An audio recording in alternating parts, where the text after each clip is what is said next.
नमस्कार, स्वागत है आपका द फोर्थ स्टेट यूट्यूब मंच पर। मेरा नाम है रविंद्र सिंह शोरान। कांग्रेस पार्टी का नाम सुना है क्या? कांग्रेस पार्टी, हरियाणा कांग्रेस हो, पंजाब कांग्रेस हो या तमिलनाडु की कांग्रेस हो, उड़ीसा की कांग्रेस हो, सारी कांग्रेस पार्टी में एक चीज कॉमन है। वो क्या है? वो है धड़ेबंदी, गुटबाजी। हरियाणा की बात करो, हरियाणा में कितने गुट हैं? हुड्डा गुट अलग है, रणदीप सुरजेवाला है, कैप्टन अजय यादव है, कुमारी शैलजा है, कई सारे गुट हैं। दूसरा, चौटाला परिवार।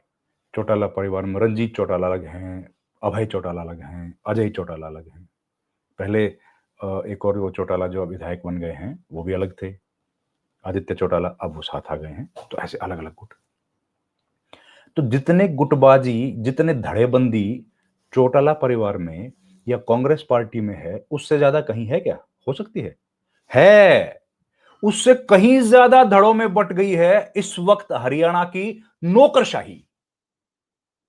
हरियाणा की नौकरशाही, आईएएस लॉबी अलग है भाई। आईएएस का जो ग्रुप है, आईएएस की जो एसोसिएशन है, वो अलग है। वो अलग अपने हिसाब से काम करती जा रही है।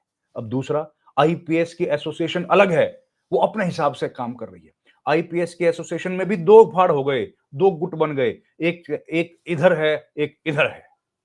इतनी ज्यादा डेमोक्रेटिक सेटअप में इतनी ज्यादा धड़ेबंदी राजनीतिक दलों से तो कहीं ज्यादा है। कांग्रेस में तो 4 धड़े मैक्सिमम हैं, 3 धड़े होंगे, 4 धड़े होंगे। चौटाला परिवार भी 3-4 ग्रुप में ही बटा है। यहां तो कोई अंदाजा ही नहीं है।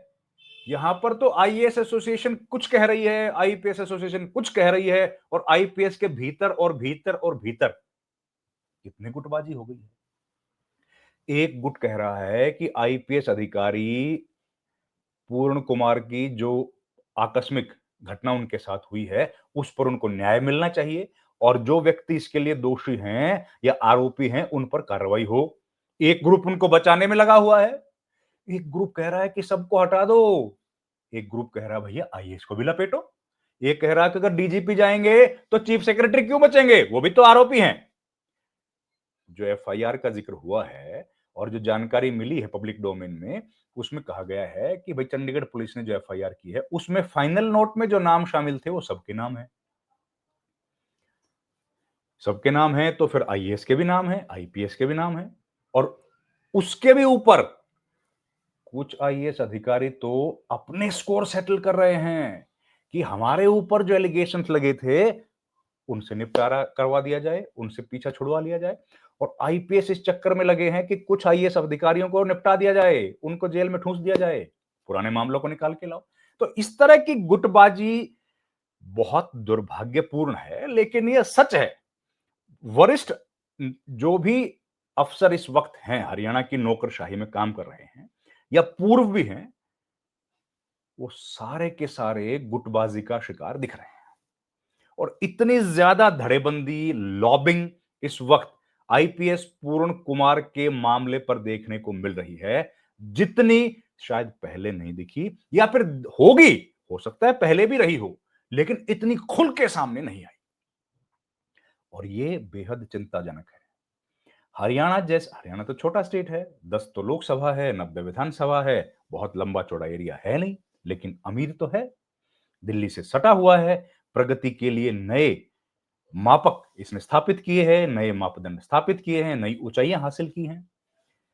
ऐसी स्थिति में हरियाणा में जो अफसर काम कर रहे हैं, उन अफसरों के बीच एक दूसरे को लेकर के इतना भारी विरोध कहीं ना कहीं चिंता का कारण है। हरियाणा के लोग जो आज लॉ एंड ऑर्डर की समस्या से जूझ रहे हैं, वो जब ये बात उनको समझ आएगी कि हमारे तो बड़े अधिकारी ही लॉबिंग कर रहे हैं एक दूसरे के खिलाफ, जाहिर है उनको परेशानी होगी। अब ऐसे में सबसे बड़ी जिम्मेदारी है सरकार बहादुर की। सरकार मतलब कौन? सरकार मतलब मंत्री, सरकार मतलब मुख्यमंत्री। मुख्यमंत्री और मंत्री इस मामले में अपने आप को बेबस पा रहे हैं, लाचार पा रहे हैं, और इस मामले का समाधान नहीं कर पा रहे हैं। अब आईपीएस पूर्ण कुमार की जो घटना घटी है, उसके बाद से एक नई समाज में भी धड़ेबंदी देखने को मिल रही है। आईपीएस नरेंद्र बिजारनिया को हटाने का जो ऑर्डर आया, उसके बाद अब खाप पंचायतें सक्रिय हो गई। खाप पंचायतें नरेंद्र बिजारनिया जो आईपीएस अधिकारी हैं, उनके पक्ष में पंचायत कर रही हैं कि करवाई जा रही हैं। जो भी है, धड़ेबंदी समाज की भी दिख रही है। दलित समाज बहुत मुखर है और लगातार बैठकें हो रही हैं। एक 31 सदस्यीय कमेटी बनी है। आईपीएस, आईएएस अमनीत कुमार के साथ वो लगातार संपर्क में हैं और चंडीगढ़ के सेक्टर 20 स्थित रविदास जो भवन है, उसमें उनका कार्यक्रम भी है और देश भर से जो दलित नेता हैं, वो पहुंच रहे हैं अमनीत कुमार से मिलने के लिए। अमनीत पी कुमार जो कि पत्नी हैं, आईएएस अधिकारी हैं, दिवंगत आईपीएस ऑफिसर की, वो सब मिल रहे हैं। पंजाब से आए, हरियाणा से आए, उत्तर प्रदेश से भी आए, सोनिया गांधी ने भी ट्वीट किया, चंद्रशेखर रावण भी आए, बसपा सुप्रीमो मायावती ने भी ट्वीट किया, चरणजीत सिंह चन्नी भी आए। तमाम लोग जो है अब वो इस जगह पर पहुंच रहे हैं और हरियाणा कांग्रेस में तो जैसे मैंने बताया धड़ेबंदी का तो भैया उसमें तो कोई मुकाबला ही नहीं, वहां तो अलग अलग गए, शैलजा अलग गई हैं, रणदीप अलग गए और दीपेंद्र हुड्डा अलग गए, तो वो खैर अलग बात है। लेकिन आईएएस अधिकारियों के बीच में जो लॉबी दिख रही है, जिसमें एक अधिकारी दूसरे को या एक रैंक का ऑफिसर दूसरे रैंक के अधिकारी को नीचा दिखाने की कोशिश कर रहा है, ये चिंताजनक है। रात को बैठक हुई, रात को देर रात तक बैठक चली है। बैठक में 3 आईएएस अधिकारी थे। उन आईएएस अधिकारियों ने मंत्री 2 मंत्री भी शामिल थे और भी शायद लोग शामिल हों। उन लोगों ने आईएएस अधिकारी अमनीत पी कुमार से बातचीत की, लेकिन नतीजा नहीं निकला। अब सरकार पर दबाव बन रहा है लगातार। कारण क्या है? 17 तारीख को आने वाले हैं प्रधानमंत्री। कहां आने वाले हैं? प्रधानमंत्री मोदी आने वाले हैं सोनीपत। क्यों आने वाले हैं? क्योंकि भाई हरियाणा की सरकार ने 1 साल पूरा कर लिया। नायब सैनी की हुकूमत में, उनकी सरपरस्ती में, नायब सैनी की रहनुमाई में 1 बरस पूरा हो गया। 1 बरस पूरा हो गया तो भैया जश्न तो मनेगा। जश्न मनेगा तो कौन आएगा? प्रधानमंत्री आएंगे। प्रधानमंत्री आने वाले हैं। लेकिन प्रधानमंत्री की आने से पहले हो गई ये घटना और इस घटना को रोक पाने में अभी तक कामयाब नहीं हुई है सैनी सरकार। और इस घटना में घिर गए हैं हरियाणा के बड़े बड़े नौकरशाह। लेकिन ये भी एक बात है, नौकरशाह जो घिर गए हैं, बावजूद उसके अभी तक ना तो किसी की गिरफ्तारी हुई है, अरेस्ट हुआ है, ना किसी को बर्खास्त किया गया है, सस्पेंड किया गया, कुछ नहीं हुआ है। अभी तक केवल चल रही है गहमा गहमी। अमनीत पी कुमार उस वक्त भारी गुस्से में आ गई, बताई जा रही हैं मीडिया रिपोर्ट्स के हवाले से, कि जब उनके पति की डेड बॉडी को जनरल हॉस्पिटल सेक्टर 16 से बिना अनुमति के, बगैर परमिशन के शिफ्ट किया गया। कहां? पीजीआई में। उनको बड़ा बुरा लगा कि, और ये खबर उन्होंने अपने जो उनके परिवार के सदस्य हैं उनके माध्यम से बाहर पहुंचाई मीडिया को। उनके भाई ने, अमित रत्न ने बताया, जो विधायक भी हैं पंजाब के भटिंडा जिले से, उन्होंने बताया कि हमारे साथ गलत हो रहा है, धक्का हो रहा है, ये नहीं होना चाहिए। उन्होंने कहा ये बात और उसके बाद लगातार बैठकों का सिलसिला जारी है, लेकिन बैठकों से निकला कुछ है नहीं। लगातार बैठकें हो रही हैं और अमनीत पी कुमार अपनी उन मांगों को लेकर अड़ी हुई हैं। क्या?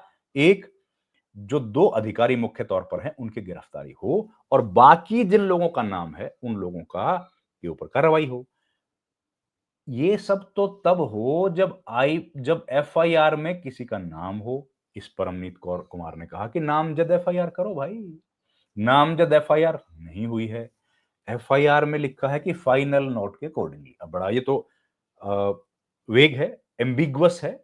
उसमें तो ढेर सारे लोगों के नाम हैं। अब नाम का क्या मतलब? आरोपी को बनाया गया है कि केवल मेंशन करने से वो आरोपी हो जाएगा, हमको नहीं पता है। पुलिस को भी शायद नहीं पता है, या पुलिस को पता है तो पुलिस बता नहीं रही है। लेकिन हो ये रहा है कि इस मामले में क्लैरिटी की भारी कमी है। और क्लैरिटी की भारी कमी का मतलब क्या है कि पुलिस इसी दबाव में है। कौन सी पुलिस? चंडीगढ़ पुलिस। और बाकी नौकरशाही। नौकरशाही के दबाव और नौकरशाही के बिखराव, ये दोनों हम लोग देख चुके हैं। अब आगे देखेंगे इस मामले में घटनाक्रम कैसे मोड़ लेता है। अपडेट आपको देता रहूंगा।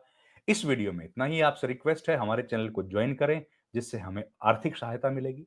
हमारे चैनल को लाइक, शेयर और सब्सक्राइब जरूर कीजिए। आप लोगों का बहुत बहुत धन्यवाद। Thank you very much.